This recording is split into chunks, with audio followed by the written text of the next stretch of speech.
ನಮ್ಮ ಕುಟುಂಬದ ಪರವಾಗಿ ನಿಮ್ಮೆಲ್ಲರಿಗೂ ಆಶೀರ್ವದಿಸಲ್ಪಟ್ಟ ಕ್ರಿಸ್ಮಸ್ ಶುಭಾಶಯಗಳು. ಅದು ಬಹಳ ಉತ್ತಮ. ವಾಸ್ತವವಾಗಿ ನಾವು ಮತ್ತೊಬ್ಬರಿಗೆ ಶುಭಾಶಯ ಕೋರುವಾಗ ಈ ಕ್ರಿಸ್ಮಸ್ನಲ್ಲಿ ನಿಮಗೆ ಸಂತೋಷ ಸಮಾಧಾನ ಇರಲಿ ಎಂಬುದಾಗಿ ಕೋರುತ್ತೇವೆ. ಸೊ ನಾನು ನಿಮ್ಮ ಬಳಿ ಕೇಳುತ್ತೇನೆ, ನೀವು ಪರಸ್ಪರರಿಗೆ ಯಾವ ರೀತಿ ಶುಭಾಶಯ ಕೋರುತ್ತೀರಿ, ಅದೇ ಶುಭಾಶಯವು ನೋಡುತ್ತಿರುವಂತ ಎಲ್ಲರಿಗೂ ಕೂಡ ಸೇರುತ್ತದೆ. ಸೊ ಹಾಗಾಗಿ ನಾನು ನಿಮ್ಮ ಬಳಿ ಕೇಳುತ್ತೇನೆ, ಅದರಲ್ಲೂ ಮುಖ್ಯವಾಗಿ ನಿಮ್ಮ ಸಂಗಾತಿಗೆ ನೀವು ಯಾವ ರೀತಿ ಶುಭಾಶಯ ಕೋರುತ್ತೀರಿ? ನೀವು ಯಾವಾಗಲೂ ಸಂತೋಷವುಳ್ಳವರಾಗಿರ್ಬೇಕು. ಸೊ ಹೆಂಡತಿ ಸಮಾಧಾನದಿಂದ ಇರಬಹುದು. ನೀವೇನು ಹೇಳುತ್ತೀರಿ ಶಿಲ್ಪ? ಸ್ತ್ರೀಯರೇ ಮೊದಲು. ಸೊ ಸ್ಯಾಮ್ರವರ ಎಲ್ಲ ಆಸೆಗಳು ಈಡೇರಲಿ ಎಂದು ನಾನು ಬಯಸುತ್ತೇನೆ. ಅನೇಕ ಬಾರಿ ಗಂಡಸರು ತಮ್ಮ ಆಸೆಗಳನ್ನು ಹೇಳುವುದಿಲ್ಲ, ಎಲ್ಲವನ್ನು ತಮ್ಮ ಹೃದಯದೊಳಗೆ ಬಚ್ಚಿಟ್ಟುಕೊಳ್ತಾರೆ. ದೇವರಿಗೆ ಮಾತ್ರ ತಿಳಿದಿರ್ತದೆ. ಈ ಕ್ರಿಸ್ಮಸ್ ದೇವರು ನಮ್ಮ ಎಲ್ಲ ಆಸೆಗಳನ್ನು ಪೂರೈಸಲಿ ಅಂತ ಹಾರೈಸ್ತೇನೆ. ನೀವು ಮಾಡುವ ಎಲ್ಲ ಕೆಲಸಗಳನ್ನು ಸಹ ಆಶೀರ್ವಾದಿಸಿ. ಯಾಕೆ ಹೇಳ್ತಾಳೆ ಅಂದರೆ, ನನ್ನೆಲ್ಲ ಆಶೆ ಅವಳ ಸಂದಸನೆ. ಅಂದರೆ ಅವಳಿಗೆ ಒಳ್ಳೆ ಬಟ್ಟೆಗಳನ್ನು ಕೊಡುವುದು, ಚಂದವಾದ ಬ್ಯಾಗ್ಗಳನ್ನು ಕೊಡುವುದು, ಯಾವಾಗಲೂ ಉತ್ತಮವಾದನ್ನೇ ಅವಳಿಗೆ ಸಿಗ್ತದೆ. ನನಗೆ ಉತ್ತಮವಾದದ್ದೇ ಸಿಗುತ್ತೆ. ಓಕೆ ಸ್ಟೆಲ್ಲಾ, ಈ ಕ್ರಿಸ್ಮಸ್ ನಿಮಗೆ ಶಾಂತಿ ಉಳ್ಳದ್ದಾಗಿರಲಿ. ಯಾವ ಒತ್ತಡ, ಯಾವ ಭಾರ ಇಲ್ಲದ ಕೇವಲ ಪೀಸ್, ಶಾಂತಿ ಸಮಾಧಾನ ಉಳ್ಳದ್ದಾಗಿರಲಿ ಎಂದು ಹಾರೈಸ್ತೇನೆ. ಚಿಕನ್ ಪೀಸ್ ನ ಬಗ್ಗೆ ಹೇಳ್ತೀರಲ್ಲ, ಹೌದು, ಅದೇ ನನಗಿಷ್ಟ. ಬಿರಿಯಾನಿ ತುಂಬಾ ಪೀಸ್ಗಳು.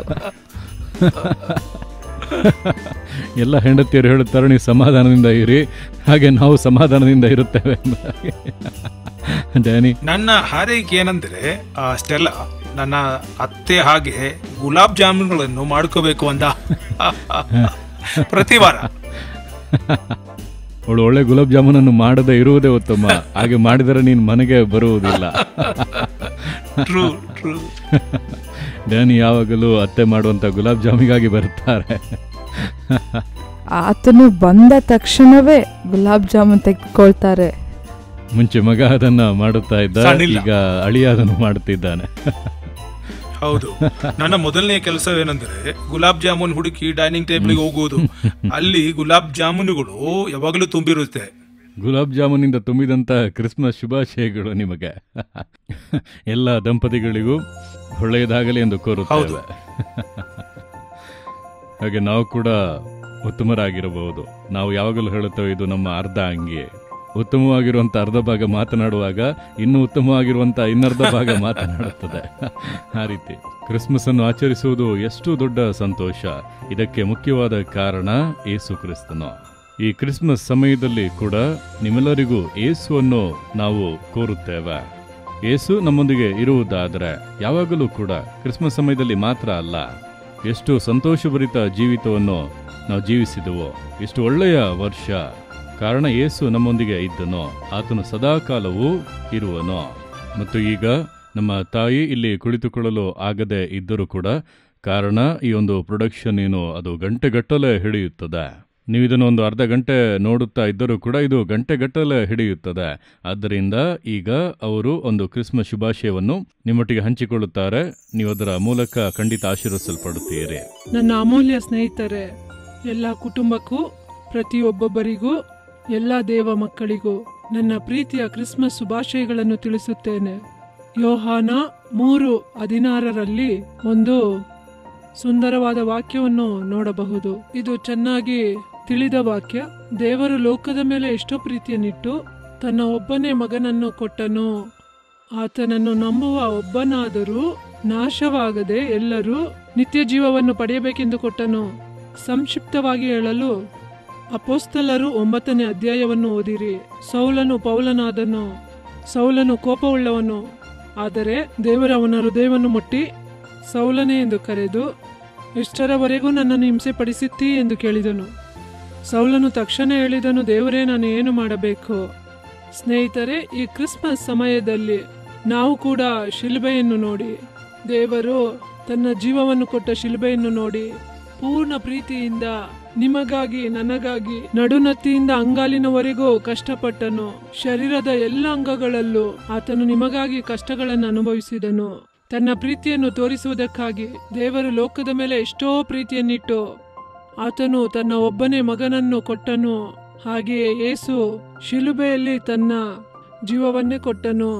ಅದೇ ಗಲಾತ್ಯ 2:20 ಪೌಲನು ಬರೆಯುತ್ತಾನೆ, ಕ್ರಿಸ್ತನೊಂದಿಗೆ ಶಿಲುಬೆಗೆ ಹಾಕಿಸಲ್ಪಟ್ಟಿದ್ದೇನೆ. ನೀವು ಯೇಸುವಿನೊಂದಿಗೆ ಶಿಲುಬೆಗೆ ಹಾಕಲ್ಪಟ್ಟಿದ್ದೀರಾ? ನಿಮ್ಮಲ್ಲಿ ಇನ್ನೂ ಕೂಡ ಪಾಪ ಸ್ವಭಾವಗಳಿದೆಯಾ? ಪಾಪದ ದಾಸತ್ವ, ಪಾಪದ ಅಭ್ಯಾಸಗಳು?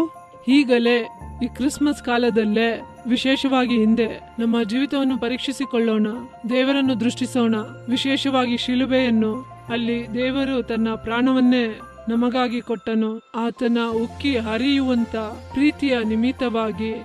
ಅದು ನಿನಗೆ ಸಾಕು ಮಗನೇ, ನನ್ನ ಮಗಳೇ, ಯೌವನ ಮಕ್ಕಳೇ, ದೇವರ ಬಳಿ ಬನ್ನಿ, ದೇವರ ಬಳಿ ಬನ್ನಿ. ಶಿಲುಬೆಯನ್ನು ನೋಡಿ ಸೌಲನು ಪೌಲನಾಗಿ ಬದಲಾದಂತೆ ಶ್ರೇಷ್ಠ ದೇವ ಮನುಷ್ಯನಾಗಿ ನೀವು ಕೂಡ ಶ್ರೇಷ್ಠ ದೇವ ಮನುಷ್ಯನಾಗಬಹುದು. ಈಗಲೇ ಈ ಕ್ರಿಸ್ಮಸ್ ಕಾಲದಲ್ಲಿ ಯೇಸುವನ್ನು ರಕ್ಷಕನಾಗಿ ಅಂಗೀಕರಿಸಿಕೊಳ್ಳಿ. ಅದೇ ಕ್ರಿಸ್ಮಸ್. ಯೇಸು ನಿಮ್ಮ ಹೃದಯದಲ್ಲಿ ಬರುವಂತದ್ದು, ನಿಮ್ಮ ಜೀವಿತದಲ್ಲಿ ಬರುವಂತದ್ದು, ನಿಮ್ಮ ಹೃದಯಗಳನ್ನು ಬದಲಾಯಿಸುವುದು, ನಿಮ್ಮ ಜೀವಿತವನ್ನೇ ಪೂರ್ಣವಾಗಿ ಬದಲಾಯಿಸುವುದು. ನಾನು ಕೂಡ ನನ್ನ 16ನೇ ವಯಸ್ಸಿನವರೆಗೂ ಲೋಕದ ಕಾರ್ಯಗಳನ್ನು ಹಿಂಬಾಲಿಸುತ್ತಿದ್ದೆ. ಒಂದು ದಿನ ದೇವರು ನನ್ನನ್ನು ಮುಟ್ಟಿದರು. ಆತನು ನನಗಾಗಿ ಹೇಗೆ ಶಿಲುಬೆಯಲ್ಲಿ ಪ್ರಾಣವನ್ನೇ ಕೊಟ್ಟನೋ, ಹೇಗೆ ಬಾಧೆಗಳನ್ನು ಅನುಭವಿಸಿದನು ಎಂದು ನಾನು ಕಲ್ಪನೆ ಮಾಡಿಕೊಂಡು ನೋಡುವಾಗ ನನ್ನ ಜೀವಿತವನ್ನು ದೇವರಿಗೆ ಸಮರ್ಪಿಸಿದೆ. ಆಗಿನಿಂದ ನನ್ನ 16ನೇ ವಯಸ್ಸಿನಿಂದ ನನಗೀಗ 86 ವರ್ಷ. ಈ 70 ವರ್ಷಗಳು ದೇವರು ತನ್ನ ಪ್ರೀತಿಯನ್ನು ನನ್ನ ಮೇಲೆ ಸುರಿಸುತ್ತಿದ್ದಾರೆ. ನೀವು ಅನುಭವಿಸಬಹುದು. ನೀವು ಕೂಡ ಆ ಪ್ರೀತಿಯನ್ನು ಸ್ವೀಕರಿಸಿಕೊಳ್ಳಬಹುದು. ಈ ಒಂದು ಕ್ರಿಸ್ಮಸ್ ಕಾಲದಲ್ಲಿ ದೇವರು ನಿಮ್ಮನ್ನು ಕುಟುಂಬವಾಗಿ, ವ್ಯಕ್ತಿಗಳಾಗಿ ಆಶೀರ್ವದಿಸಲಿ. ದೇವರು ನಮಗೆ ತನ್ನ ಕೃಪೆಗಳನ್ನು ಕೊಟ್ಟು ಕ್ರಿಸ್ಮಸ್ ಪ್ರೀತಿಯನ್ನು ಕುಟುಂಬವಾಗಿ ಅನುಭವಿಸುವಂತೆ ಮಾಡಿದ್ದಾರೆ. ನೀವು ಕೂಡ ಈ ಪ್ರೀತಿಯನ್ನು ಅನುಭವಿಸಬಹುದು. ನಾನೀಗ ಒಂದು ಚಿಕ್ಕ ಪ್ರಾರ್ಥನೆಯನ್ನು ಮಾಡುತ್ತೇನೆ. ತಂದೆಯೇ, ನಿಮ್ಮೆಲ್ಲ ಜನರ ಹೃದಯವನ್ನು ಮುಟ್ಟಿರಿ.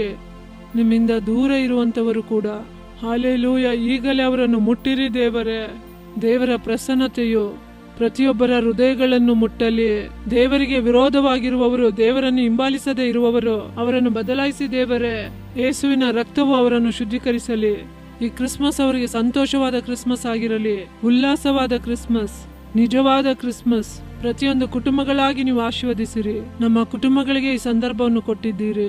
ನನ್ನ ಮಾತುಗಳನ್ನು ಕೇಳುವ ಪ್ರತಿಯೊಬ್ಬೊಬ್ಬರು ಕೂಡ ಈ ಕೃಪೆಯನ್ನು ಅನುಭವಿಸಲಿ. ಯೇಸುವಿನ ನಾಮದಲ್ಲಿ ಪ್ರಾರ್ಥಿಸುತ್ತೇವೆ, ಆಮೇನ್. ಅದು ನಿಜ. ಯೇಸು ಬರುವಾಗ ಎಲ್ಲವೂ ಬದಲಾಗುತ್ತದೆ. ಜನರು ಬದಲಾಗುತ್ತಾರೆ, ಯೇಸುವಿನ ಹಾಗೆ ಬದಲಾಗುತ್ತಾರೆ. ಅದೇ ನಾವಿಂದು ನಿಮಗೆ ಕೋರುವಂತ ಶುಭಾಶಯ. ಯೇಸು ನಿಮ್ಮೊಳಗೆ ಬರುವಾಗ, ನಿಮ್ಮೊಳಗೆ ಹುಟ್ಟುವಾಗ ನೀವು ಕೂಡ ಯೇಸುವಿನ ಹಾಗೆ ಬದಲಾಗಿರಿ. ವಾವ್! ನಾನೊಂದು ಒಳ್ಳೆಯ ಒಂದು ವಾಕ್ಯವನ್ನು ಓದುತ್ತಾ ಇದ್ದೆನೋ. ಯೆಶಾಯ 7:10 ವಾಕ್ಯ. ದೇವರು ಹೇಳುತ್ತಾರೆ, ಒಂದು ಗುರುತನ್ನು ಕೇಳಿಕೋ, ಗುರುತನ್ನು ಕೇಳಿಕೋ, ಗುರುತನ್ನು ಕೇಳಿಕೋ. ಯಾವುದು ಆ ಗುರುತು? ಆ ಗುರುತು ಯಾವುದೆಂದರೆ, ಒಬ್ಬ ಕನ್ನಿಕೆಯು ಗರ್ಭಿಣಿಯಾಗಿ ಮಗನನ್ನು ಹಡೆಯುವಳು ಮತ್ತು ಅವನಿಗೆ ಇಮ್ಮಾನುವೇಲ್ ಎಂದು ಹೆಸರಿಡುವರು. ಕನ್ನಿಕೆಯು ಗರ್ಭಿಣಿಯಾಗುವುದು ಅಸಾಧ್ಯವಾದ ಕಾರ್ಯ. ಸೊ ದೇವರು ಹೇಳುತ್ತಾರೆ, ಅಂತಹ ಅಸಾಧ್ಯವಾದ ಕಾರ್ಯಗಳನ್ನು ಕೇಳಿಕೋ. ನಾನು ಆ ಕಾರ್ಯಗಳು ನಿನ್ನಲ್ಲಿ ಗರ್ಭಧರಿಸುವಂತೆ ಸಾಧ್ಯ ಮಾಡುವೆನೋ ಮತ್ತು ನಾನು ಅಸಾಧ್ಯವಾದ ಕಾರ್ಯವನ್ನು ಹೊರಗೆ ತರುವೆನೋ. ಮತ್ತು ಅದು ಈ ಕ್ರಿಸ್ಮಸ್ನಲ್ಲೇ ಸಾಧ್ಯವಾಯಿತು. ಅಸಾಧ್ಯವಾದಂಥದ್ದು ಕನ್ನಿಕೆಯ ಗರ್ಭದಲ್ಲಿ ಗರ್ಭ ಧರಿಸಿ ಮತ್ತು ದೇವರು ಆತನು ಮನುಷ್ಯನಾಗಿ ಯೇಸು ಆಗಿ ಜನಿಸಿದನು. ಹಾಗಾಗಿ ಆತನೇನು 2ನೇ ಹಂತದ ದೇವರಲ್ಲ, ಆತನೇ ದೇವರು. ಕಾರಣ ಅನೇಕ ಬಾರಿ ಮನುಷ್ಯರು ಹೇಳುತ್ತಾರೆ, ಕಾರಣ ಆತನು ದೇವರ ಮಗನು, ಮನುಷ್ಯ ಕುಮಾರನೆಂದು ಹೇಳಿಕೊಳ್ಳುವುದರಿಂದ ಅದು ಮನುಷ್ಯರು ಅರ್ಥ ಮಾಡಿಕೊಳ್ಳಲು. ಆದರೆ ದೇವರೇ ಮನುಷ್ಯನಾಗಿ ಬಂದದ್ದು. ಮತ್ತು ಯೇಸು ಬಂದಾಗ ಅನೇಕ ಗುರುತುಗಳು ಬಂದವು. ಯಾವುದಾದ್ರೂ ಒಂದು ಗುರುತನ್ನು ಹೇಳುತ್ತೀರಾ? ನಕ್ಷತ್ರ. ಹೌದು, ಅದನ್ನೇ ಮೊದಲು ಹೇಳೋದಕ್ಕೆ ಬಯಸಿದೆ. ನಕ್ಷತ್ರ ಅದು ಮಾರ್ಗದರ್ಶನಕ್ಕೆ ಗುರುತಾಗಿದೆ. ಅನೇಕ ಬಾರಿ ನಮಗೆ ಈ ಲೋಕದಲ್ಲಿ ಮಾರ್ಗದರ್ಶನ ಇರುವುದಿಲ್ಲ, ಎಲ್ಲಿಗೆ ಹೋಗುವುದು. ಆದರೆ ದೇವರು ಈ ಲೋಕಕ್ಕೆ ಬಂದದ್ದು ನಮಗೆ ಜೀವಿತದಲ್ಲಿ ಮಾರ್ಗದರ್ಶನ ತೋರಲು. ಪ್ರತಿಯೊಬ್ಬರಿಗೂ ಒಂದು ಮಾರ್ಗ ಇದೆ, ಒಂದು ಉದ್ದೇಶ ಇದೆ. ಅದಕ್ಕಾಗಿ ಈ ಲೋಕದಲ್ಲಿ ನೀವು ಜನಿಸಿದಿರಿ ಮತ್ತು ಆ ಉದ್ದೇಶವು ಪರಿಪೂರ್ಣಗೊಳ್ಳುವುದು ಯೇಸು ಬಂದು ನಮ್ಮೊಳಗೆ ಹುಟ್ಟುವಾಗ, ನಮ್ಮ ಆತ್ಮದಲ್ಲಿ ಹುಟ್ಟುವಾಗ ಆತನ ನಕ್ಷತ್ರವಾಗಿದ್ದು ನಮ್ಮನ್ನು ನಡೆಸುತ್ತಾನೆ. ಬೇರೆ ಯಾವುದಾದ್ರೂ ದೇವದೂತನು ಬಂದನು. ದೇವದೂತನು ಸಂದೇಶವನ್ನು ಹೊತ್ತು ತಂದನು. ಪವಿತ್ರಾತ್ಮನು ನಿನ್ನ ಮೇಲೆ ಬರಲು ನೀನು ಗರ್ಭ ಧರಿಸುವಿ ಎಂಬಂತ ಸಂದೇಶ. ದೇವದೂತನು ಯೋಸೆಫನಿಗೆ ಸಂದೇಶವನ್ನು ತಂದನು, ನಿನ್ನ ಹೆಂಡತಿಯನ್ನು ಬಿಟ್ಟು ಬಿಡಬೇಡ, ಅವಳನ್ನು ಸೇರಿಸಿಕೋ. ಕಾರಣ ಏನೆಂದರೆ ಅವಳು ಗರ್ಭ ಧರಿಸಿರುವುದು ದೇವರ ಪವಿತ್ರಾತ್ಮನ ಮೂಲಕವಾಗಿಯೇ. ದೇವರೇ ಗರ್ಭದಲ್ಲಿದ್ದಾರೆ. ಹಾಗೆ ಮತ್ತೊಮ್ಮೆ ದೇವದೂತನು ಬಂದು ಹೇಳಿದನು, ಇದೇ ಮಾರ್ಗ, ಐಗುಪ್ತಕ್ಕೆ ಹೋಗಿ ಮಗುವನ್ನು ತಾಯಿಯನ್ನು ಕಾಪಾಡಿಕೋ, ನಿನ್ನ ಕುಟುಂಬವನ್ನು ಕಾಪಾಡಿಕೋ. ಆ ರೀತಿ ದೇವರ ಚಿತ್ತಾನುಸಾರವಾಗಿ ಮಾರ್ಗದರ್ಶನವನ್ನು, ಮುನ್ನಡೆಸುವಿಕೆಯನ್ನು, ಸರಿಯಾದ ತೀರ್ಮಾನವನ್ನು ಮಾಡಲು ತನ್ನ ದೇವದೂತನನ್ನು ಕಳುಹಿಸುವರು. ಬೇರೆ ಯಾವ್ದಾದ್ರು ಗುರುತಿದೆಯಾ ಡ್ಯಾನಿ? ದೇವದೂತನು ಬರುವಾಗ ಬೆಳಕು ತೋರಿತು. ಹೌದು, ದೇವದೂತ ಕುರುಬರಿಗೆ ತೋರ್ಪಟ್ಟನು ಮತ್ತು ಆ ಇರುಳಿನಲ್ಲಿ ಒಂದು ಬೆಳಕು ಮೂಡಿತು. ಯೇಸುಕ್ರಿಸ್ತನು ಜನಿಸಿದಾಗ ಕತ್ತಲೆಯಲ್ಲಿದ್ದವರು ದೊಡ್ಡ ಬೆಳಕನ್ನು ಕಂಡರು. ಈ ಲೋಕ ದೊಡ್ಡ ಇರುಳಿನಲ್ಲಿ ಇದೆ. ಆದರೆ ದೇವರು ಯೇಸು ಬರುವಾಗ ಬೆಳಕನ್ನು ಕಳುಹಿಸಿಕೊಡುವರು. ಕಾರಣ ಯೇಸುವೇ ಬೆಳಕು ಮತ್ತು ಆತನು ಬೆಳಕನ್ನು ತಂದಿದ್ದಾನೆ, ಬೆಳಕನ್ನು ತರುವನು. ಈ ಕ್ರಿಸ್ಮಸ್ ಕಾಲದಲ್ಲಿ ನೀವು ಯೇಸುವನ್ನು ನಿಮ್ಮ ದೇವರಾಗಿ ಸ್ವೀಕರಿಸಿಕೊಳ್ಳುವಾಗ ಬೆಳಕು ಉಂಟಾಗಿ ನಿಮ್ಮ ಜೀವಿತದ ಎಲ್ಲ ಇರುಳು ನೀಗಿ ಹೋಗುತ್ತದೆ. ಬೇರೆ ಯಾವುದಾದರೂ ಗುರುತಿದೆಯಾ ಇವಾಂಜಲಿನ್? ಯೇಸುವೇ ಮಾರ್ಗವೂ ಸತ್ಯವೂ ಜೀವವೂ ಆಗಿದ್ದಾನೆ. ಆತನೇ ಒಂದು ಗುರುತು. Very good. ನಾನು ಅದನ್ನೇ ಹೇಳಲು ಬಯಸಿದ. ನನ್ನ ಹೆಂಡತಿ ಪ್ರವಾದಿನಿ. ನನ್ನ ಹೃದಯದಲ್ಲಿ ಏನಿದೆ ಎಂದು ಅವಳಿಗೆ ಗೊತ್ತು. ನನಗೆ ಆಯಿಲ್ ಬೇಕಿದ್ದರೆ ಆಯಿಲ್ ಅನ್ನು ತರುವಳು, ನನಗೆ ಆಯಿಂಟ್ಮೆಂಟ್ ಬೇಕಿದ್ದರೆ ಆಯಿಂಟ್ಮೆಂಟ್ ಅನ್ನು ತರುವಳು, ನನಗೆ 7 ಅಪ್ ಬೇಕಿದ್ದರೆ ಅವಳು ಕೊಡುವುದೇ ಇಲ್ಲ. ಅವಳು ಹೇಳುತ್ತಾಳೆ, ನೋ, ನಿಮ್ಮ ತೂಕವನ್ನು ನೋಡಿಕೊಳ್ಳಿ ಎಂದು. ನಿನಗೆ ಸಿಗುವುದು ಸ್ಪ್ರೈಟ್ 0, 7 ಅಪ್ 0. ವಾವ್, ಯೇಸುವೆ ನಮಗೊಂದು ಗುರುತಾಗಿದ್ದಾನೆ. ಕನ್ನಿಕೆಯ ಮೂಲಕವಾಗಿ ಮಗನು ಹುಟ್ಟುವನು. ಆತನು ಹೇಳುತ್ತಾನೆ, ನಾನೇ ಅಸಾಧ್ಯ ಅನ್ನೋದನ್ನು ಕೂಡ ನಿಮ್ಮ ಜೀವಿತಕ್ಕಾಗಿ ಸೃಷ್ಟಿ ಮಾಡುವೆನೋ. ಸೊ ಯೇಸು ಬರುವಾಗ ನಮ್ಮ ಜೀವಿತದಲ್ಲಿ ಇಲ್ಲದೆ ಇರುವುದು ಕೂಡ ಬರುತ್ತದೆ. ಕಾರಣ ಆತನು ಎಲ್ಲ ಕಷ್ಟಗಳನ್ನು ಅನುಭವಿಸಿ ಕ್ರಯವನ್ನು ಕೊಟ್ಟು ದೇವರ ಯೋಜನೆಯನ್ನು ನಮ್ಮಲ್ಲಿ ಪೂರ್ಣತೆಗೆ ತರುವನು. ಇದು ಅದ್ಭುತ ಅಲ್ಲವಾ? ದೇವರಿಗೆ ಧನ್ಯವಾದ. ಓಕೆ, ಮುಂದೆ ಯಾರು ಏನು ಹೇಳಿ? ಯೇಸುವಿನ ಬೆಳಕು ನಮ್ಮ ಮೇಲೆ ವಿಶೇಷವಾಗಿ ಸುರಿಯಬೇಕನ್ನುವಂಥದ್ದರಲ್ಲಿ ನಾನು ನಿಮ್ಮೊಂದಿಗೆ ಒಪ್ಕೋತೇನೆ. ನಾವು ಈ ದಿನಗಳಲ್ಲಿ ಹಲವಾರು ಕಥೆಗಳಲ್ಲಿ ಹಾದು ಹೋಗ್ತಾ ಇದ್ದೇವೆ. ಹೆಚ್ಚು ಬಡತನ ಹಾಗೂ ಜನಗಳ ದಬ್ಬಾಳಿಕೆ, ಹೆಚ್ಚು ದುರುಪಯೋಗ ಮಾಡುವುದು, ಜನಗಳ ಮೇಲೆ ಹೆಚ್ಚು ಹಿಂಸೆ ಮಾಡುವುದು, ನಿರೀಕ್ಷೆಗಾಗಿ ಎಲ್ಲೋಗುವುದು ಎಂದು ಅವರಿಗೆ ಗೊತ್ತಿಲ್ಲ, ಬೆಳಕಿಗೋಸ್ಕರ ಎಲ್ಲೋಗುವುದು ಗೊತ್ತಿಲ್ಲ, ಹಾಗೂ ಅವರು ಜೀವನದಲ್ಲಿ ಕೊರತೆಯುಳ್ಳವರಾಗಿದ್ದಾರೆ. ಮಾತ್ರವಲ್ಲದೆ ಹಲವಾರು ರೀತಿಯ ಆತ್ಮಿಕ ದಬ್ಬಾಳಿಕೆಯೂ ಸಹ ಇದೆ. ಸೈತಾನ್ನ ದುರ್ಶಕ್ತಿಗಳು ಜನಗಳ ಮೇಲೆ ದಬ್ಬಾಳಿಕೆ ಮಾಡ್ತಾ ಇದೆ. ಜನಗಳು ತುಂಬ ಆಳ್ತಿದ್ದಾರೆ. ಪ್ರಾರ್ಥನೆ ಮಾಡಿ ಅಂತ ಮಾಟಮಂತ್ರಗಳ ಶಕ್ತಿಗಳು ನನಗೆ ತೊಂದರೆ ಕೊಡ್ತಾ ಇದೆ, ಎಲ್ಲೋಗುವುದು ಗೊತ್ತಿಲ್ಲ, ನನ್ನ ಹೆಂಡತಿಯನ್ನು, ನನ್ನ ಮಕ್ಕಳನ್ನು ಅವು ದಬ್ಬಾಳಿಕೆ ಮಾಡ್ತಾ ಇದೆ, ನನ್ನ ಬಿಸ್ನೆಸ್ನಲ್ಲಿ ಮುಂದೆ ಹೋಗಲು ಬಿಡ್ತಾ ಇಲ್ಲ, ಏನೋ ಒಂದು ಶಾಪು ಇದೆ ನಮಗೆ ಫೀಲ್ ಆಗ್ತಿದೆ. ಸೊ ನಾನು ನಂಬ್ತಾ ಇದ್ದೀನಿ, ಇವತ್ತು ನಾವು ಒಟ್ಟಾಗಿ ಪ್ರಾರ್ಥನೆ ಮಾಡುವಾಗ ಜನಗಳು ಯೇಸುವಿನಲ್ಲಿ ಒಂದು ದೊಡ್ಡ ಬೆಳಕನ್ನು ನೋಡ್ತಾರೆ. ನೀವು ಹೇಳಿದಂತೆ ಕತ್ತಲೆ ಇರುವವರು ಈ ಪ್ರಕಾಶವನ್ನು ಕಾಣ್ತಾರೆ. ವಿಶೇಷವಾಗಿ ಕರ್ತನಲ್ಲಿ ಭರವಸೆ ಇಡುವವರು ಅವರು ಕುಂದಿ ಹೋಗುವುದಿಲ್ಲ. ಆತನು ನಮ್ಮಲ್ಲಿ ಹೇರಳವಾಗಿ ಪ್ರಕಾಶಿಸುತ್ತಾನೆ ಹಾಗೂ ನಮ್ಮ ಮೂಲಕ ಈ ಲೋಕಕ್ಕೂ ಅಲ್ಲಿನ ಜನಗಳಿಗೂ ಪ್ರಕಾಶವನ್ನು ಕೊಡುತ್ತಾನೆ. ನಮ್ಮೆಲ್ಲರಿಗೂ ಯೇಸು ಬೇಕಾಗಿದ್ದಾರೆ. ಏಕೆಂದರೆ ನಾನೊಂದು ದೊಡ್ಡ ರಕ್ಷಣೆ, ದೊಡ್ಡ ಸಂತೋಷವನ್ನು ಈ ಕ್ರಿಸ್ಮಸ್ ದಿನದಿಂದ ನಿಮಗೆ ಕೊಡುವನು ಎಂದು ಹೇಳಿದರು. ಎಲ್ಲರಿಗೂ ಆತನು ಬೇಕು, ಎಲ್ಲ ಕುಟುಂಬಗಳಿಗೂ ಆತನು ಬೇಕು. ಹಾಗಾಗಿ ನಾವೊಂದು ಕುಟುಂಬವಾಗಿ ಇಲ್ಲಿದ್ದುಕೊಂಡು ಯೇಸುವೊಂದಿಗೆ ಇರುವ ಜೀವನದಲ್ಲಿ ಸಂಪೂರ್ಣವಾದ ಸಂತೋಷವಿದೆ ಎಂದು ಸಾಕ್ಷಿ ಹೇಳ್ತಾ ಇದ್ದೇವೆ. ಸೊ ಅದರಲ್ಲಿ ನಿರ್ದಿಷ್ಟವಾಗಿ ನಾನು ಹೇಳಲು ಬಯಸುವುದೇನೆಂದರೆ, ಯೇಸು ಕುಟುಂಬಗಳಲ್ಲಿ ಸಹವಾಸದ ಅನುಭವವನ್ನು ತರ್ತಾರೆ. ಯಾವುದೇ ಕುಟುಂಬವಾದರೂ ಅವರು ಆತನನ್ನು ನೋಡಿದರೆ ಆತನು ಆ ಕುಟುಂಬವನ್ನು ಒಟ್ಟಿಗೆ ಸೇರಿಸ್ತಾರೆ. ನಮ್ಮಲ್ಲಿರುವ ಒಂದು ಸಮಸ್ಯೆ ಏನೆಂದರೆ, ನಾವು ಜೀವನದಲ್ಲಿ ವ್ಯತ್ಯಾಸವಾದ ಕಾರ್ಯಗಳನ್ನು ಬಯಸುತ್ತೇವೆ. ಉದಾಹರಣೆಗೆ ಸಂತೋಷ. ನಾವು ಹೇಳ್ತೇವೆ ಅದು ಇದ್ದರೆ ಚೆನ್ನಾಗಿತ್ತು ಅಂತ. ನನ್ನ ಯಜಮಾನರು ಒಳ್ಳೆಯ ತರಕಾರಿಯನ್ನು ಇವತ್ತು ತಂದರೆ, ಇಲ್ಲ ಒಳ್ಳೆಯ ಮೀನನ್ನು ತಂದರೆ ಎಲ್ಲರೂ ಖುಷಿಯಾಗಿ ಬಂದು ಇವತ್ತು ಊಟ ಮಾಡ್ತಾರೆ ಅಂತ. ಅವರು ನನಗೆ ಒಳ್ಳೆಯ ಸೀರೆಯನ್ನು ತಂದು ಕೊಟ್ಟರೆ ನಾನು ಖುಷಿಯಾಗ್ತೀನಿ ಅಂತ ಹೆಂಡತಿ ಹೇಳ್ತಾರೆ. ಗಂಡ ಹೇಳ್ತಾರೆ, ನನಗೆ ಒಂದು ಕಾರ್ ಸಿಕ್ಕಿದರೆ, ಅಲ್ಲ ನನ್ನ ಬಿಸ್ನೆಸ್ಸು ಇಂಪ್ರೂವ್ ಆಗಿಬಿಟ್ರೆ, ಅಲ್ಲ ನನ್ನ ಕೆಲಸದಲ್ಲಿ ನನಗೆ ಪ್ರಮೋಷನ್ ಸಿಕ್ಬಿಟ್ರೆ ನನ್ನ ಜೀವನ ಸಾರ್ಥಕವಾಗ್ತದೆ ಅಂತ. ಸೊ ನಾವು ಇವುಗಳ ಮೇಲೆ ಮನಸ್ಸಿಟ್ಕೊಂಡು ಬದುಕುವುದರಿಂದ ಏನಾಗ್ತದೆ, ನಮ್ಮ ಕುಟುಂಬದಲ್ಲಿ ಗೆಲಿಬುಳಿಗಳು ಉಂಟಾಗ್ತದೆ. ಅದರಿಂದ ಯೇಸು ಸ್ವಾಮಿ ಹೇಳಿದ್ರು, ಮಾರ್ಥಳೆ ಮಾರ್ಥಳೆ, ಇವುಗಳ ಬಗ್ಗೆ ನೀನು ಯಾಕೆ ಚಿಂತೆ ಮಾಡುತ್ತಿ? ಏನು ಅಡುಗೆ ಮಾಡುವುದು, ಹೇಗೆ ಮನೆ ಅರೇಂಜ್ ಮಾಡುವುದು, ಎಲ್ಲವೂ ಶುಚಿಯಾಗಿಡುವುದು ಹೇಗೆ, ಅವೆಲ್ಲ ಎರಡನೆಯದು. ನೀನು ಅವುಗಳನ್ನೆಲ್ಲ ಬಿಟ್ಟುಬಿಡು. ಆದರೆ ಮರಿಯಳ ಹಾಗಿರು, ಅವಳು ಮೇಲಿನದು ದೊಡ್ಡವುಗಳನ್ನು ಗಮನಿಸುತ್ತಿದ್ದಾಳೆ. ಎಫೆಸಿಯರು 4:3 ನನ್ನ ಗಮನಕ್ಕೆ ಬರುತ್ತಿದೆ. ಪ್ರೀತಿಯಿಂದ ಒಬ್ಬರನ್ನೊಬ್ಬರು ಸಹಿಸಿಕೊಳ್ಳಿರಿ, ಸಮಾಧಾನವೆಂಬ ಬಂಧನದಲ್ಲಿ ಕಟ್ಟಲ್ಪಟ್ಟವರಾಗಿರಿ. ಸೊ ಇವತ್ತು ನಾವು ಮೇಲಿನವುಗಳನ್ನು ನೋಡುವುದಕ್ಕಾಗಿ ಸಿದ್ಧರಾಗುತ್ತೇವೆ. ಯೇಸುವನ್ನೇ ನೋಡಿಕೊಂಡು ಉನ್ನತವಾದವುಗಳನ್ನೇ ಎದುರು ನೋಡುತ್ತೇವೆ. ನಾವು ಹಾಗೆ ಆತನಲ್ಲಿರುವ ಉನ್ನತವಾದ ಕಾರ್ಯಗಳನ್ನು ಬಯಸುವಾಗ ಕುಟುಂಬದವರೆಲ್ಲರೂ, ಮಕ್ಕಳು, ಹೆಂಡತಿ, ಗಂಡ ಎಲ್ಲರೂ ಯೇಸುವಿನಿಂದ ಉನ್ನತವಾದ ಕಾರ್ಯಗಳನ್ನು ಬಯಸುವಾಗ, ಕರ್ತನೆ ನಿನ್ನ ಆತ್ಮ ನನಗೆ ಬೇಕು, ನಿನ್ನ ಸಂತೋಷ ನನಗೆ ಬೇಕು ಕರ್ತನೆ, ಇವು ನಮ್ಮ ಅನುದಿನ ಜೀವನದ ಗಮನವಾಗುವಾಗ, ಕರ್ತನೆ ಇವೆಲ್ಲವುಗಳು ನನಗೆ ಬೇಕಾಗಿದೆ ಎಂದು ಹೇಳುವಾಗ ದೇವರು ಅದನ್ನು ಅರ್ಥ ಮಾಡ್ಕೋತಾರೆ. ಮತ್ತು ನಾವು ಆತನಿಗೆ ಒಪ್ಪಿಸಿಕೊಡು, ಕರ್ತನೆ ನೀನೇ ನೋಡ್ಕೋ, ನೀನೇ ನನಗೆ ಒದಗಿಸು ಕರ್ತನೆ ಅನ್ನುವಾಗ ಇವೆಲ್ಲವುಗಳು ಆತನಿಂದ ನಮ್ಮ ಜೀವನಕ್ಕೆ ಪ್ರವಹಿಸುತ್ತದೆ. ಹಾಗೂ ಇಂತಹ ಒಂದು ಬೈಕಿಯಲ್ಲಿ ಎಲ್ಲರೂ ಒಂದಾಗ್ತಾರೆ. ಯೇಸು ನಮ್ಮನ್ನು ಅಂತಹ ಬೈಕಿಯಲ್ಲಿ ಒಂದು ಸೇರಿಸ್ತಾರೆ. ನಾವು ಒಂದು ಕುಟುಂಬವನ್ನು ಸಂಧಿಸಿದಾಗ ಅವರು ಹೇಳಿದರು, ನಮಗೆ ಬಹಳಷ್ಟು ಸಮಸ್ಯೆಗಳಿದೆ, ನೀವು ನಮಗಾಗಿ ಪ್ರಾರ್ಥಿಸಬೇಕು ಅಂತ. ನಾನು ಅಲ್ಲಿ ಹೋದಾಗ ಅವರು ಸಮಸ್ಯೆಗಳ ಒಂದು ಬಹುದೊಡ್ಡ ಲಿಸ್ಟನ್ನು ಕೊಡ್ತಾರೆ ಅಂದ್ಕೊಂಡಿದ್ದೆ. ಆದರೆ ನಾನು ಅವರೊಂದಿಗೆ ಊಟ ಮಾಡಿದ ನಂತರ ಅವರು ನಮಗೋಸ್ಕರ ಪ್ರಾರ್ಥನೆ ಮಾಡಿ ಅಂದರು. ಏನಕ್ಕಾಗಿ ಪ್ರಾರ್ಥನೆ ಮಾಡಬೇಕು ಅಂದಾಗ, ಯೇಸು ನಮ್ಮ ಮನೆಯೊಳಗೆ ಬರುವುದಕ್ಕಾಗಿ ನೀವು ಪ್ರಾರ್ಥಿಸಿರಿ ಅಂದರು ಅವರು. ಎಂಥ ಒಂದು ಆಸೆ ಅದು, ಒಂದು ಉನ್ನತವಾದ ಆಸೆ. ನಾನು ಪ್ರಾರ್ಥಿಸಿದಾಗ ಪವಿತ್ರಾತ್ಮನು ನಮ್ಮೆಲ್ಲರನ್ನೂ ತುಂಬಿಸಿದರು. ಪ್ರಾರ್ಥನೆಯಲ್ಲಿ ನಾವೆಲ್ಲರೂ ಅಗಮ್ಯವಾದ ಆನಂದವನ್ನು ಅನುಭವಿಸಿದ್ದೇವೆ. ಏಕೆಂದರೆ ಯೇಸುವನ್ನು ಬಿಟ್ಟರೆ ಬೇರೆ ಯಾವ ಕಾರ್ಯಗಳು ಅವರು ಬಯಸಲಿಲ್ಲ. ಆ ಮನೆಯನ್ನು ಬಿಟ್ಟು ಬಂದ ನಂತರ ಅವರು ಆಶೀರ್ವಾದಗಳ ಮೇಲೆ ಆಶೀರ್ವಾದಗಳನ್ನು ಹೊಂದ್ಕೊಂಡಿದ್ದಾರೆ ಎಂದು ನಾನು ಕೇಳಿ ಬಂದೆ.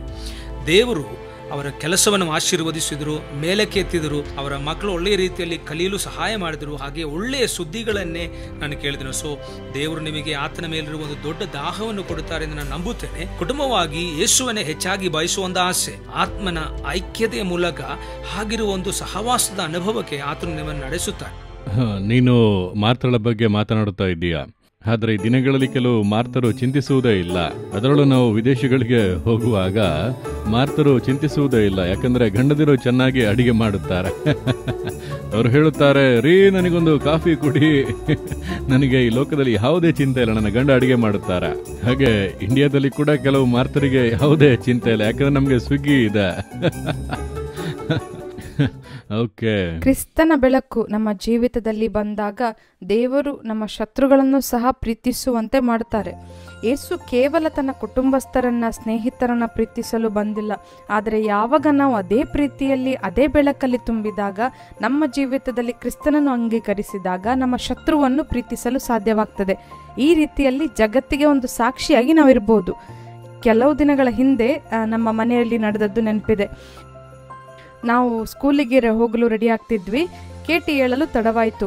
ನನಗೆ ಟೆನ್ಷನ್ ಆಗಿತ್ತು. ನಾನು ಹೇಳ್ತಾ ಇದ್ದೆ, ಕೇಟಿ ತಡವಾಗ್ತಿದೆ, ನೀನಿನ್ನೂ ತಿನ್ನಬೇಕು, ರೆಡಿ ಆಗಬೇಕು, ಸ್ನಾನ ಮಾಡಬೇಕು. ಸೊ ನಾನು ಒತ್ತಡ ಹಾಕಿದ್ರಿಂದ ಆಕೆಯೂ ಕೂಡ ಟೆನ್ಷನ್ ಆದ್ಲು. ಅದಕ್ಕೆ ಆಕೆ, ಮಮ್ಮ ನಾನು ನಿನ್ನೊಟ್ಟಿಗೆ ಕೂರಲ್ಲ, ನಾನು ಈಗಲೇ ಸ್ಕೂಲಿಗೆ ಹೋಗ್ತೇನೆ, ನಾನು ಇದು ಮಾಡಲ್ಲ, ಅದು ಮಾಡಲ್ಲ. ಇದನ್ನು ಕೇಳಿ ನನಗೆ ತುಂಬ ಬೇಸರ ಆಯಿತು. ಅದಕ್ಕೆ ನಾನು, ಸಾರಿ ಕೇಟಿ, ನನಗೆ ಗೊತ್ತು ನಾನು ನಿನಗೆ ಇಷ್ಟು ಒತ್ತಡ ಹಾಕಬಾರ್ದಾಗಿತ್ತು ಅಂತ ಹೇಳಿದೆ. ತಕ್ಷಣ ಒಂದು 5 ನಿಮಿಷದೊಳಗೆ ಆಕೆ ನನ್ನನ್ನು ಕರೆದು ಹೇಳಿದ್ಲು, ಮಮ್ಮ ಐ ಲವ್ ಯು ಮಮ್ಮ, ಐ ಲವ್ ಯು ಮಮ್ಮ. ಹಾಗಾಗಿ ಇಂತಹ ಒಂದು ಪ್ರೀತಿಯು ನಮ್ಮಲ್ಲಿ ಎಲ್ಲ ಜನರಿಗಾಗಿರಬೇಕು. ಮತ್ತಾಯದಲ್ಲಿ ಯೇಸು ಹೇಗೆ ನಾವು ನಮ್ಮ ಹೃದಯವನ್ನು ಬದಲಾಯಿಸಬೇಕೆಂದು ಹೇಳ್ತಾರೆ. ನಾವು ಮಕ್ಕಳ ಹಾಗೆ ಆಗಬೇಕು, ಆಗ ನಾವು ಪರಲೋಕ ರಾಜ್ಯಕ್ಕೆ ಸೇರಲು ಸಾಧ್ಯವಾಗ್ತದೆ. ಯಾವಾಗ ನಾವು ಕ್ರಿಸ್ತನ ಪ್ರೀತಿಯನ್ನು ಹೊಂದಿಕೊಳ್ತೇವೋ ನಮ್ಮ ಹೃದಯ ಕೂಡ ಮಕ್ಕಳ ಹಾಗೆ ಆಗ್ತದೆ. ಜನರು ನಮ್ಮನ್ನು ನೋವಿಸಿದಾಗ, ತಳ್ಳಿಬಿಟ್ಟಾಗ ನಾವು ತಕ್ಷಣವೇ ಅದನ್ನು ಮರೆಯುತ್ತೇವೆ. ಆ ನೋವಿನಲ್ಲಿದ್ದು ಸಹ ಕ್ರಿಸ್ತನ ಪ್ರೀತಿಯನ್ನು ತೋರಿಸಲು ಸಾಧ್ಯವಾಗ್ತದೆ. ಶತ್ರುವನ್ನು ಪ್ರೀತಿಸಲು ಕೂಡ ಸಾಧ್ಯವಾಗುತ್ತದೆ.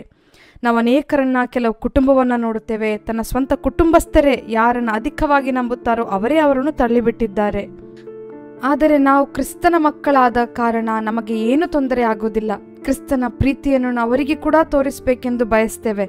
ದೇವರು ಹೇಳ್ತಾರೆ, ನಿಮ್ಮ ಶತ್ರು ಕೂಡ ನಿಮ್ಮ ಮಿತ್ರರಾಗುತ್ತಾರೆ. ನಾನು ಬಯಸುವುದೇನಂತೇಳಿದರೆ, ಈ ಕ್ರಿಸ್ಮಸ್ ತಂದು ನಿಮ್ಮ ಜೀವಿತದಲ್ಲಿ ಪ್ರತಿಯೊಬ್ಬರೂ ಸಹ ಕ್ರಿಸ್ತನ ಪ್ರೀತಿಯನ್ನು ಅನುಭವಿಸಿದಾಗ ನೀವು ಸಹ ಅದೇ ಪ್ರೀತಿಯನ್ನು ಇನ್ನೂ ಹೆಚ್ಚಾಗಿ ನಿಮ್ಮನ್ನು ದ್ವೇಷಿಸುವವರನ್ನು ತೋರಿಸಬಲ್ಲಿರಿ. ನಿಮ್ಮ ಕುಟುಂಬಸ್ಥರನ್ನು ಮತ್ತು ನಿಮ್ಮ ಸ್ನೇಹಿತರನ್ನು ಮಾತ್ರವಲ್ಲದೆ ನಿಮ್ಮ ಶತ್ರುವು ಕೂಡ ನಿಮ್ಮ ಮಿತ್ರರಾಗುತ್ತಾರೆ ಮತ್ತು ನೀವು ಈ ಜಗತ್ತಿಗೆ ಒಂದು ಸಾಕ್ಷಿಯಾಗಿರುತ್ತೀರಿ. ವಾವ್, ಅದು ಬಹಳ ಉತ್ತಮ. ಸೊ ಮುಖ್ಯವಾಗಿ ಕುಟುಂಬದಲ್ಲಿ ವಾಕ್ಯವೂ ಕೂಡ ಹೇಳುತ್ತದೆ, ನಿಮ್ಮ ವೈರಿಗಳು ನಿಮ್ಮ ಕುಟುಂಬದವರ. ಹಾಗಾಗಿ ಅನೇಕ ಕುಟುಂಬಗಳಲ್ಲಿ ಒಂದು ವೇಳೆ ಜಗಳಗಳು, ಕಲಹಗಳು ಇರಬಹುದು, ಅದರಿಂದ ಅವರು ಬೇರೆ ಆಗಿರಬಹುದು. ಕಾರಣ ಒಂದು ಮನೆಯ ಇಬ್ಬರು ಸಹೋದರಿಯರ ಗಂಡಂದಿರು ಜಗಳವಾಡುವಾಗ ಈ ಇಬ್ಬರು ಸಹೋದರಿಯರು ಒಟ್ಟಿಗೆ ಇರುವುದಕ್ಕೆ ಆಗುವುದಿಲ್ಲ. ಆ ರೀತಿ ಆ ಕ್ರಿಸ್ಮಸ್ ഇരുಳಾಗಿ ಇರುತ್ತದೆ. ಹಾಗಾಗಿ ದೇವರು ಎಲ್ಲ ಕುಟುಂಬದಲ್ಲೂ ಸಮಾಧಾನವನ್ನುಂಟು ಮಾಡುವಂತೆ ಪ್ರಾರ್ಥಿಸಿರಿ. ಎಲ್ಲರೂ ಒಟ್ಟಾಗಿ ಪ್ರಾರ್ಥಿಸೋಣ. ಯೇಸುವೇ, ಈ ವೇಳೆಯಲ್ಲಿ ಎಲ್ಲ ಮುರಿಯಲ್ಪಟ್ಟ ಕುಟುಂಬಗಳಿಗಾಗಿ ಪ್ರಾರ್ಥಿಸುತ್ತೇನೆ ತಂದೆ. ಜಗಳದಿಂದ, ಸಣ್ಣ ತಪ್ಪು ತಿಳುವಳಿಕೆಯಿಂದ ಬೇರ್ಪಟ್ಟ ಕುಟುಂಬಗಳಿಗಾಗಿ ಪ್ರಾರ್ಥಿಸುತ್ತೇನೆ ದೇವರೇ. ಕರ್ತನೇ, ನಿನ್ನ ಪ್ರಸನ್ನತೆಯು ಇಂಥ ಪ್ರತಿಯೊಬ್ಬರ ಕುಟುಂಬಗಳಲ್ಲಿ ಆವರಿಸಲಿ, ಅವರನ್ನು ಆಶೀರ್ವದಿಸು.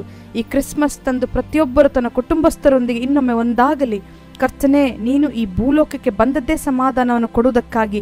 ಇದರಿಂದ ನಮ್ಮೆಲ್ಲ ಕುಟುಂಬಗಳು ಒಂದಾಗಿ ಜೀವಿಸಬಹುದು, ಹಾಗೆ ನಿನ್ನ ಆನಂದವನ್ನು ಅನುಭವಿಸಬಹುದು. ಅದೇ ರೀತಿಯಲ್ಲಿ ಅವರೆಲ್ಲರೂ ನಿನ್ನ ಆನಂದವನ್ನು, ನಿನ್ನ ಸಮಾಧಾನವನ್ನು ಹೊಂದಿಕೊಳ್ಳಲಿ ತಂದೆ. ನಾವು ಅದನ್ನು ನಿನ್ನಿಂದ ಹೊಂದಿಕೊಳ್ಳುತ್ತೇವೆ.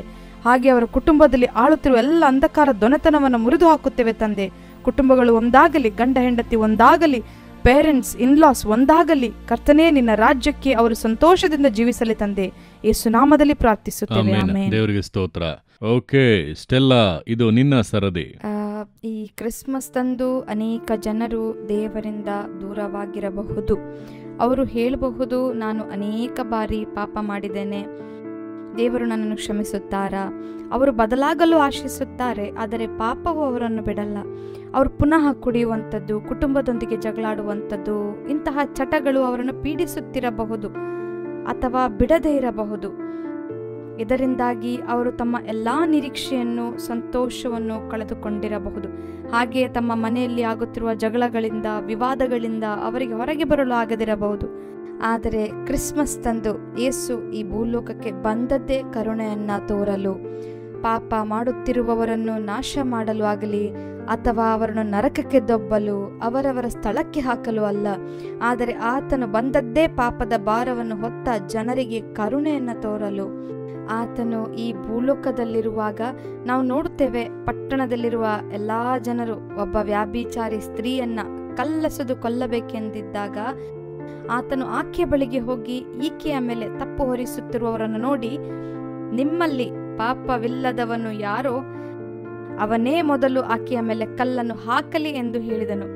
ಆಗ ಎಲ್ಲರೂ ತಮ್ಮ ಕಲ್ಲುಗಳನ್ನು ಅಲ್ಲೇ ನೆಲದ ಮೇಲೆ ಬಿಸಾಡಿ ಹೋದರು. ಆಗ ಯೇಸು ಆಕೆಯ ಬಳಿ, ಹೋಗು, ಇನ್ನು ಮೇಲೆ ಪಾಪ ಮಾಡಬೇಡ ಎಂದು ಹೇಳಿದನು.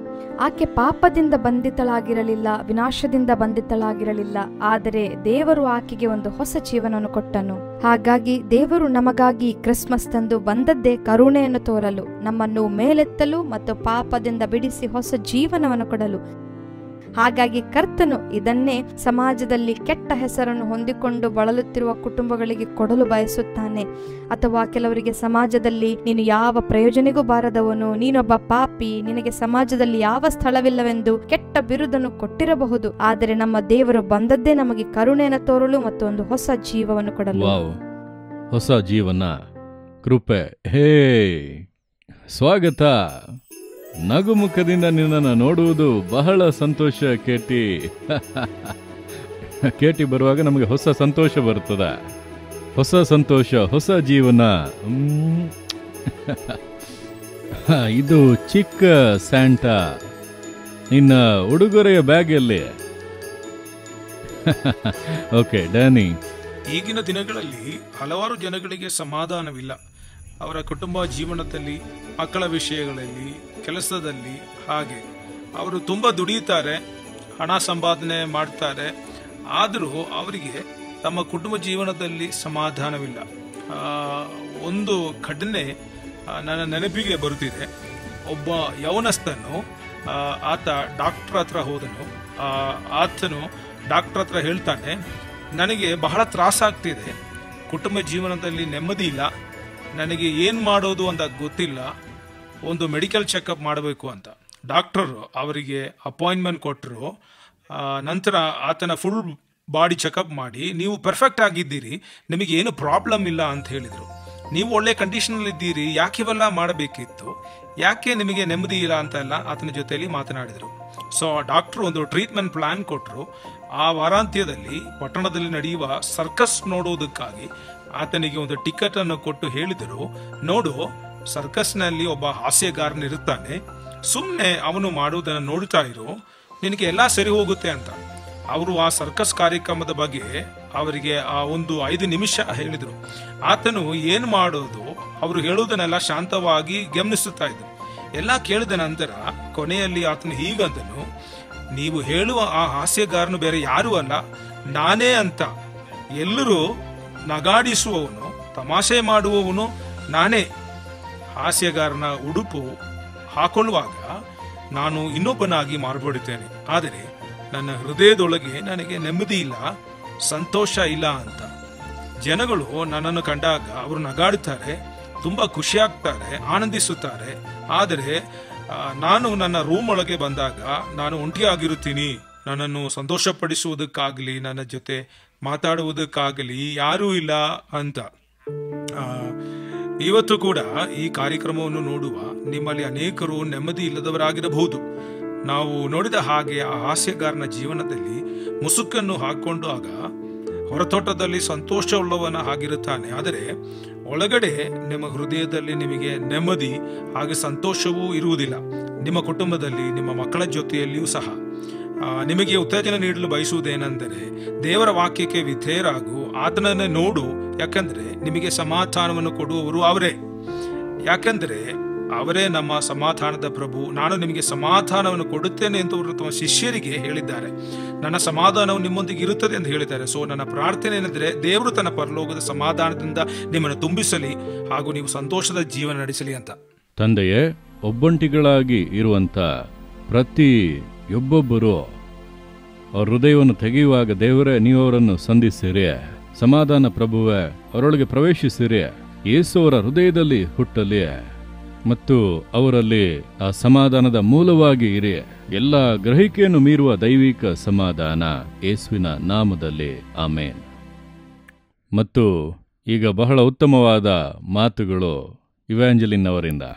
ಪ್ರಿಯ ಸ್ನೇಹಿತರೆ, ಈ ಕ್ರಿಸ್ಮಸ್ ತಂದು ನಿಮಗೆ ಸಂತೋಷವು ತುಂಬಿ ಹೊರಸೂಸುವಷ್ಟು ಸಿಗಲಿ ಎಂದು ಹಾರೈಸುತ್ತೇನೆ. ಯೇಸು ಕೂಡ ಯೋಹಾನ 15:11 ಹೇಳ್ತಾರೆ, ಆಂಪ್ಲಿಫೈಡ್ ಸತ್ಯವೇದದಲ್ಲಿ, ನನ್ನ ಸಂತೋಷ ಮತ್ತು ಆನಂದವು ನಿಮ್ಮಲ್ಲಿದ್ದು ನಿಮ್ಮ ಸಂತೋಷವು ಪರಿಪೂರ್ಣವಾಗಿ ಉಕ್ಕಿ ಹರಿಯುವಂತೆ ಮಾಡುತ್ತದೆ.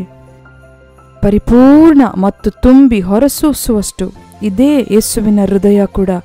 ನಾವು ತುಂಬಿ ಹೊರಸೂಸುವಷ್ಟು ಅತಿಯಾದ ಸಂತೋಷವನ್ನು ಹೊಂದುವಂತೆ ಮಾಡುತ್ತದೆ. ಯೇಸು ಈ ಭೂಲೋಕದಲ್ಲಿರುವಾಗ ಬಹಳ ಸಂತೋಷದಿಂದ ಇದ್ದರು. ಇದೇ ಸಂತೋಷವನ್ನು ಅವರು ತನ್ನ ಶಿಷ್ಯರಿಗೂ ಸ್ನೇಹಿತರಿಗೂ ತನ್ನ ಸುತ್ತಲೂ ಇರುವವರಿಗೂ ಕೊಡಲು ಬಯಸಿದ್ದ. ಹಾಗಾಗಿ ಈ ಕ್ರಿಸ್ಮಸ್ ತಂದು ಯೇಸುವಿನ ಸಂತೋಷವು ನಿಮ್ಮ ಸಂಗಡ ಇರಲಿ ಎಂದು ಬಯಸುತ್ತೇನೆ. ಮೊದಲು ನನ್ನ ಜೀವಿತದಲ್ಲಿ ಕುಟುಂಬದಲ್ಲಿ ಸಂತೋಷವಿತ್ತು, ಆದರೆ ಈಗ ಆ ಸಂತೋಷವೇ ಇಲ್ಲ ಎಂದು ಹೇಳುವುದಾದರೆ, ಪ್ರಿಯ ಸ್ನೇಹಿತರೆ, ನೀವು ಯೇಸುವನ್ನು ಧರಿಸಿಕೊಳ್ಳಿರಿ. ತುಂಬಿ ಹೊರಸೂಸುವಷ್ಟು ಸಂತೋಷವನ್ನು ಕೊಡುತ್ತಾನೆ. ನಮ್ಮ ತಂದೆ ತೀರಿಕೊಂಡಾಗ ಆತನ ಪ್ರೀತಿಗೆ ನಾವು ತವಕ ಪಡುತ್ತಿದ್ದೆವು. ಮತ್ತು 2008 ನೀವು ಹೇಳಿದ್ರಿ, ನಾನೊಂದು ಕನಸನ್ನು ಕಂಡೆ ಎಂಬುದಾಗಿ. ಅಲ್ಲಿ ಯೇಸು ಮಧ್ಯದಲ್ಲಿ ನಿಂತಿದ್ರು ಮತ್ತು ನಾವೆಲ್ಲರೂ ಮಕ್ಕಳ ಹಾಗೆ ಆತನ ಸುತ್ತಲೂ ತಿರುಗುತ್ತಾ ಇದ್ವಿ. ಮ್ಯಾರಿಗೋ ರೌಂಡ್ ಥರ ಯೇಸುವಿನ ಸುತ್ತು ಆಡುತ್ತಲೇ ಇದ್ವಿ. ಆಗ ನನಗೆ ಅನ್ನಿಸಿತು, ನಾವೆಲ್ಲರೂ ಸಂತೋಷವಾಗಿರಬೇಕೆಂದು ಯೇಸು ಬಯಸುತ್ತಾರೆ ಅಂತ. ನನ್ನೊಳಗೆ ನಾನು ನಿಮ್ಮ ಕನಸಿನ ಅರ್ಥ ಇದೆ ಅಂತ ಅಂದ್ಕೊಂಡೆ. ಅದರ ನಂತರದಿಂದ ನಾವು ಯಾವಾಗಲೂ ಕುಟುಂಬವಾಗಿ ಪ್ರಾರ್ಥಿಸುವಾಗ ಆತನು ತನ್ನ ಪವಿತ್ರಾತ್ಮನಿಂದ ನಮ್ಮನ್ನು ತುಂಬಿಸುತ್ತಿದ್ದ. ಪವಿತ್ರಾತ್ಮನ ಆನಂದದಿಂದ ನಾವು ತುಂಬಿಕೊಳ್ಳುತ್ತಿದ್ದೆವು. ಯೋಹಾನ್ನ 3:29 ಹೇಳ್ತಾರೆ, ಆದರೂ ಮದಲಿಂಗನ ಗೆಳೆಯನು ಅವನ ಹತ್ತಿರ ನಿಂತುಕೊಂಡು ಅವನ ಮಾತುಗಳನ್ನು ಕೇಳಿ ಮದಲಿಂಗನ ಧ್ವನಿಗೆ ಬಹು ಸಂತೋಷ ಪಡುತ್ತಾನಲ್ಲವೇ? ಇದೇ ಸಂತೋಷ ನಮ್ಮಲ್ಲಿರಬೇಕೆಂದು ದೇವರು ಬಯಸುತ್ತಾನೆ. ಆ ಸಮಯದಿಂದ ದೇವರು ನಮ್ಮೊಂದಿಗೆ ತುಂಬ ಕ್ಲೋಸ್ ಆಗಿರುವ ಅನುಭವವನ್ನು ಪಡೆದುಕೊಂಡೆವು. ಅನೇಕ ದರ್ಶನಗಳನ್ನು, ಪ್ರಕಟಣೆಗಳನ್ನು, ಪ್ರವಾದನೆಗಳನ್ನು ನಿಮಗೆ ಕೊಡುತ್ತಿದ್ದರು. ನಾವೆಲ್ಲರೂ ಕೂಡ ವಾಗ್ದಾನದ ವಾಕ್ಯಗಳನ್ನು ಪಡೆದುಕೊಳ್ಳುತ್ತಿದ್ದೆವು, ಒಬ್ಬರಿಗೊಬ್ಬರು ಹಂಚಿಕೊಳ್ಳುತ್ತಿದ್ದೆವು. ಪ್ರಾರ್ಥನೆಯ ಸಮಯದಲ್ಲೂ ಸಹ ಪ್ರವಾದನಾತ್ಮಕವಾಗಿ ಪ್ರಾರ್ಥಿಸುತ್ತಾ ಇದ್ರಿ. ಅಂದಿನಿಂದ ದೇವರು ನಮ್ಮೊಂದಿಗೆ ಬಹಳ ಹತ್ತಿರವಾಗಿರುವುದನ್ನು ನಾವು ಅನುಭವಿಸುತ್ತಾ ಇದ್ವಿ. ಇದೇ ರೀತಿಯ ಸಂತೋಷವನ್ನು ನೀವು ಕೂಡ ಹೊಂದಬೇಕೆಂದು ದೇವರು ಬಯಸುತ್ತಾರೆ. ನನ್ನ ಪ್ರಿಯ ಸ್ನೇಹಿತರೆ, ಯೋಹಾನದಲ್ಲಿ ದೇವರ ವಾಕ್ಯ ಹೇಳ್ತದೆ, ಆತನ ಪ್ರಸನ್ನತೆಯಲ್ಲಿ ಪರಿಪೂರ್ಣ ಆನಂದವಿದೆ, ಪರಿಪೂರ್ಣವಾದ ಆನಂದ. ಈ ಲೋಕದಲ್ಲಿ ಅಂಥ ಆನಂದ ಎಲ್ಲೂ ಸಿಗುವುದಿಲ್ಲ. ನಮ್ಮೊಂದಿಗೆ ನಮ್ಮ ಕುಟುಂಬವಿರಬಹುದು, ಸ್ನೇಹಿತರಿರಬಹುದು, ಆದರೆ ಅವರು ಕೊಡುವ ಸಂತೋಷವು ಸಾಗರದಲ್ಲಿ ಒಂದು ಹನಿಯ ಹಾಗೆ. ಆದರೆ ಯೇಸು ಕೊಡುವಂಥ ಸಂತೋಷವು ಅದು ಸಾಗರದ ಹಾಗೆ. ಅಷ್ಟೊಂದು ಆನಂದ ಯೇಸುವಿನಲ್ಲಿದೆ. ಪವಿತ್ರಾತ್ಮನಿಂದ ತುಂಬಲ್ಪಟ್ಟು ಪ್ರತಿದಿನ ನಾನು, ದೇವರೇ ನಿನ್ನ ಆನಂದವನ್ನು ನನಗೆ ನೀಡು ದೇವರೇ, ನನಗೆ ಅಷ್ಟೇ ಸಾಕು ಎಂದು ಪ್ರಾರ್ಥಿಸುತ್ತೇನೆ. ಪ್ರಿಯ ಸ್ನೇಹಿತರೆ, ಈ ಕ್ರಿಸ್ಮಸ್ ತಂದು ದೇವರು ಇಂತಹ ಒಂದು ಆನಂದದಿಂದ ನಿಮ್ಮನ್ನು ತುಂಬಿಸಲಿ. ದೇವರ ವಾಕ್ಯ ಹೇಳ್ತದೆ, ನೀವು ಶಾಶ್ವತವಾದ ಸಂತೋಷವನ್ನು ಹೊಂದುವಿರಿ. ಶಾಶ್ವತವಾದ ಸಂತೋಷ ಈ ಲೋಕದಲ್ಲಿಯೂ ಹಾಗೂ ಪರಲೋಕದಲ್ಲಿಯೂ ಸಹ ಇಂತಹ ಸಂತೋಷವನ್ನು ಕಾಣುವಿರಿ. ದೇವರು ನಿಮಗೆ ಕೊಡಲು ಬಯಸುತ್ತಾರೆ. ಯೇಸುವಿನಲ್ಲಿದ್ದಂಥ ಆ ಆನಂದವನ್ನು ದೇವರು ನಿಮ್ಮಲ್ಲಿಯೂ ಸಹ ಅನುವು ಮಾಡಲಿ. ನಿಮಗೆ ಸಂತೋಷವುಳ್ಳ ಕ್ರಿಸ್ಮಸ್ ಶುಭಾಶಯ. ನಿಮ್ಮ ದುಃಖವು ಹೋಗಿ ಆನಂದ ಬರುವುದು. ನೀನು ಸರಿಯಾಗಿ ಹೇಳಿದೆ. ತಂದೆ ತೀರಿ ಹೋದಾಗ ನಾವು ಪ್ರಾರ್ಥನೆ ಮಾಡಿದೆವು, ಇಷ್ಟು ಲಕ್ಷಾಂತರ ಜನರನ್ನು ನಾವು ಹೇಗೆ ಮುನ್ನಡೆಸುವುದೆಂದು. ಆದರೆ ದೇವರು ಬಂದು ಮಾತನಾಡಿ ತನ್ನ ಸಂತೋಷದಿಂದ, ಸಾನ್ನಿಧ್ಯದಿಂದ ತುಂಬಿಸಿದರು. ಆತನ ಸಾನ್ನಿಧ್ಯದಲ್ಲಿ ಪೂರ್ಣ ಸಂತೋಷ ಉಂಟು. ಸೊ ಆತನು ತನ್ನ ಸಾನ್ನಿಧ್ಯದಿಂದ ಸಂತೋಷಪಡಿಸಿದ್ದು ಮಾತ್ರವಲ್ಲ, ನಮ್ಮ ಕುಟುಂಬಕ್ಕೆ ಆತನು ಸೇರಿಸಿದನು. ನಂತರ ಶ್ರೀಮತಿ ಶಿಲ್ಪಾ ಬಂದರು, ಯಾವಾಗಲೂ ನಗುಮುಖದವರು, ಯಾವುದೇ ಚಿಂತೆಗಳು ಇಲ್ಲದವರು. ಮತ್ತು ಆಕೆಯು ಚಿಂತೆಗಳನ್ನೆಲ್ಲ ದೂರ ಮಾಡುವಳು. ನಂತರ ಕೇಟಿ ಬಂದಳು, ಹೆಚ್ಚಿನ ಸಂತೋಷ ಸೇರಿಸಲು. ನಂತರ ಡ್ಯಾನಿ ಬಂದನು, ಉಕ್ಕುವ ಸಂತೋಷ, ಗುಲಾಬ್ ಜಾಮೂನ್ ಸಂತೋಷ, ಮತ್ತು ಇನ್ನೂ ಹೆಚ್ಚಿನದು ಬರುತ್ತಾ ಇದೆ. ದೇವರಿಗೆ ಸ್ತೋತ್ರ. ಇಂದಿಗೂ ಸ್ನೇಹಿತರ, ಒಂದು ವೇಳೆ ಈ ವರ್ಷ ಕೆಲ ನಷ್ಟಗಳು ಉಂಟಾಗಿರಬಹುದು, ವೇದನೆಗಳು ಬಂದಿರಬಹುದು, ನೀವು ಜನರನ್ನು, ಕೆಲಸವನ್ನು, ಆರೋಗ್ಯವನ್ನು ಕಳೆದುಕೊಂಡಿರಬಹುದು. ಆದರೆ ಯೇಸು ನಿಮಗೋಸ್ಕರ ಇದ್ದಾನೆ. ಆತನು ಇಲ್ಲದೆ ಇರುವುದನ್ನು ಇರುವ ಹಾಗೆ ಕರೆಯುವ ದೇವರು. ಆತನ ಬಳಿ ಗುರುತನ್ನು ಕೇಳಿರಿ. ಹೇಳಿರಿ, ದೇವರೇ ನನಗೊಂದು ಗುರುತನ್ನು ತೋರಿಸಿರಿ, ನೀವು ನನಗೋಸ್ಕರ ಹುಟ್ಟಿದಿರಿ ಎಂಬುದಾಗಿ. ಲೋಕದಲ್ಲಿ ಹುಟ್ಟಿದ್ದು ಮಾತ್ರವಲ್ಲ, ನನಗಾಗಿ ಹುಟ್ಟಿದಿರಿ, ನಾನು ನಿಮ್ಮನ್ನು ಸ್ವೀಕರಿಸುವೆ. ಮತ್ತು ಆತನು ನಿಮಗೆ ಪೂರ್ಣ ಸಂತೋಷವನ್ನು, ಕಳೆದುಕೊಂಡ ಎಲ್ಲವನ್ನು ಹಿಂತಿರುಗಿಸಿ ಕೊಡಲು ಬರುತ್ತಿದ್ದಾನೆ. ಈ ಕ್ರಿಸ್ಮಸ್ನಲ್ಲಿ ನೀವೆಲ್ಲವನ್ನು ಪುನಃ ಪಡೆಯುವಿರಿ, ಎಲ್ಲವನ್ನು ಪುನಃ ಪಡೆಯುವಿರಿ, ಎಲ್ಲರನ್ನು ಪುನಃ ಪಡೆಯುವಿರಿ. ಆತನು ನಮ್ಮ ಹಾಗೆ ನಿಮ್ಮ ಜೀವಿತವನ್ನು ಕೂಡ ಕಟ್ಟಲಿ.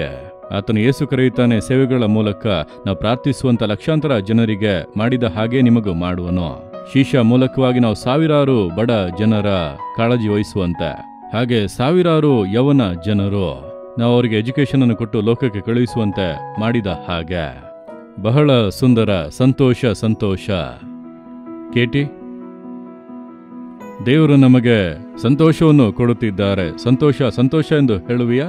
ಜಾಯ್ ಜಾಯ್ ಜಾಯ್. ಹೇ ಸಂತೋಷ ಸಂತೋಷ ಸಂತೋಷ. ಒಂದಲ್ಲ ಎರಡಲ್ಲ, 3 ಸಂತೋಷ. ಸಂತೋಷದ ಪೂರ್ಣತೆ. ದೇವರಿಗೆ ಸ್ತೋತ್ರ. ದೇವರು ಈ ಸಂತೋಷದಿಂದ ನಿಮ್ಮನ್ನು ಆಶೀರ್ವದಿಸಲಿ.